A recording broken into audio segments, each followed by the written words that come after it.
ভারতীয় সেনাবাহিনীর বিরাট সাফল্য। সেনা ও পুলিশের যৌথ উদ্যোগে জম্মু কাশ্মীরের পুঞ্চে মিলল গোপন ঘাঁটির সন্ধান।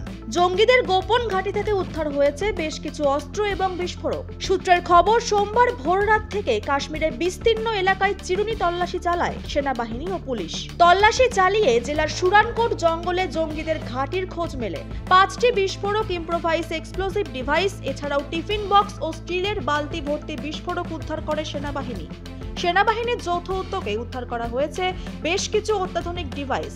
22শে এপ্রিল পেহেলগামে জঙ্গি হানার পর থেকে থমথমে গোটা কাশ্মীর।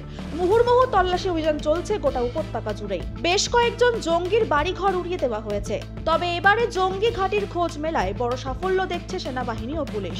অন্যদিকে সোমবারই জঙ্গিদের সাহায্য করার অভিযোগে এক যুবককে গ্রেফতার করে পুলিশ। কুলগাঁওয়ের বাসিন্দা ইমতিয়াজ পুলিশকে জঙ্গিদের ঘাঁটি চেনাতে নিয়ে যাচ্ছিলেন, সেই সময়ই হঠাৎ নদীতে ঝাঁপ দেন তিনি। পুলিশ সূত্রে খবর, যুবককে হাসপাতালে নিয়ে গেলে মৃত বলে ঘোষণা করা হয়। ব্যুরো রিপোর্ট, নিউজ ফুল বাংলা।